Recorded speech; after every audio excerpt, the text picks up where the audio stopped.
Bairiya town के मुख्य gate ते जिते धरणो लगो है, तमाम पार्टी जो धरणो लगो है, हिते काफ़िला पूरी सिंध का पहुँचण शुरू थी विया आहिनि। हिन वक्त STP जीए सिंध ऐं मुख़्तलिफ़ क़ौमपरस्त तंज़ीमनि जा काफ़िला हिते पहुता आहिनि, जॾहिं त परियां खां लाड़काणू, नवाबशाह, शहदाद कोट जा काफ़िला अञा रस्तनि में आहिनि ऐं पहुचण वारा आहिनि। अचो हिते जे दोस्त जेके पहुता आहिनि उन्हनि सां ॻाल्हि ॿोल करियूं त उन्हनि जो छा चवण आहिनि धरणे जे हवाले सां, बैरिया टाउन जे हवाले सां, जेकी कब्ज़ा माफ़िया आहे जिन्हनि हिते ग़रीबनि मिसकिननि मारूड़नि जूं ज़मीनूं कब्ज़ा कयूं आहिनि, उन्हनि खां मौक़िफ़ वठंदासीं त उन्हनि जो छा मौक़िफ़ आहे। डिघी तहरीक जो हिकिड़ो आम मरहलो ऐं आम ॾींहुं आहे अॼु, जॾहिं बैरिया जे गेट ते असां सभई सिंध जा सभई माण्हू, सभिनी मकतब फ़िक्र जा, सभिनी सियासी सोच वारा माण्हू, सभिनी शोबनि जा माण्हू अॼु हिते गॾु थिया आहिनि। अलामती ही धरणो आहे हिन जे ते। ऐं जीअं बैरिया टाउन सिंध ते जेका यलगार आहे, हितां काछे खां वठी ठटे सजावल तोणी जेको कब्ज़ा थियनि था पिया आहे, उन सॼे जे ख़िलाफ़। मैं WDF से हूँ, विमेन डेमोक्रेटिक फ्रंट। ये हमारी एक सियासी तंजीम है जो पिछले 2-3 सालों से बैरिया टाउन की कब्ज़ागिरी और गुंडागर्दी को बहुत करीब से देख रही है और वॉच कर रही है। मैं आपको ये बताऊं कि ये जो गुंडागर्दी है ना, ये इस तरीके से होती है कि ये दहशत फैलाते हैं। एक तो मशीनरी ले लेते हैं, मशीनरी लेके आके विलेजेस के ऊपर हमला करते हैं। यहाँ तक कि 45-50,000 एकड़ से ज़्यादा, सुप्रीम कोर्ट की हद से ज़्यादा इनको ज़मीन दे दी गई है। सुप्रीम कोर्ट का जो फैसला है, अगर आप कानूनी नज़र से देखें तो वो भी एक तरह से इलीगल ही है।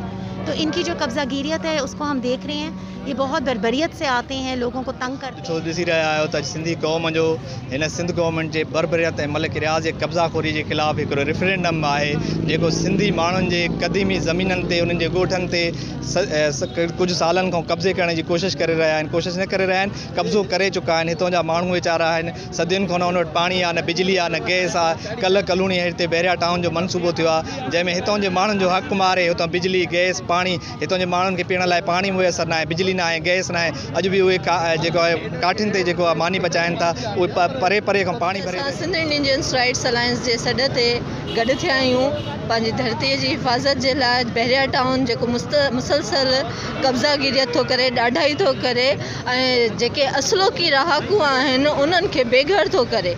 सिंध इंडियंस राइट्स अलायंस 6 सालनि खां मुसलसल जिदोजहद करे पई, ऐं उन में ताक़त उन वक़्तु आई जॾहिं सिंध जी नियाणियुनि बिल्डोज़रनि जे आॾो पाण खे पेश कयो ऐं मलिक रियाज़ जे ख़िलाफ़ु मुहाॾो अटकायो। ऐं अॼु सॼी दुनिया में मलिक रियाज़ खे लानत मलामत कई थी वञे, बैरिया टाउन खे नाजाइज़ करार थो ॾिनो वञे, यानी कि सिंध इंडियंस राइट्स अलायंस जी जेका 6 सालनि जी जिदोजहद आहे मुसलसल, उहा कामयाबीअ जी तरफ़ अॻिते वधे थी। सो अॼु सिंध जा न सिर्फ़ु पुट पर धीअर बि साबित कंदियूं त असां सिर्फ़ु चूड़ियूं पाइण लाइ न आहियूं, पर असां पंहिंजी धरतीअ जी इंच इंच जी हिफ़ाज़त करणु ॼाणियूं। जे साम्हूं गेट ते बीठा आहियूं, गेट हुन पाण बंदि करे छॾियो, जेको असांखे बंदि करिणो, राति कंटेनर लॻाया हुन बंदि करे छॾियो। हाणे बैरिया जे हिन पासे असां उन सां गॾु दीवार सां गॾु काफ़िला पहुचणु शुरू थी विया आहिनि। तव्हां ॾिसो पिया हज़ारे माण्हू पहुची चुका आहिनि। अञा मेन काफ़िला जेके आहिनि अचण वारा आहिनि, इंडिजन्स जा जेके दोस्त आहिनि उहे पहुची चुका आहिनि। कुझु इब्राहिम हैदरी खां सोहेल जामोट साईं ख़ुदा नशा जे सरबराही में काफ़िला अचनि पिया, ऐं मलीर खां हनीफ़ुल मुराद आहे ऐं ॿिया दोस्त आहिनि उहे बि अचनि पिया। असां सभु गॾिजी वेंदासीं, हिन में शरीक थींदासीं।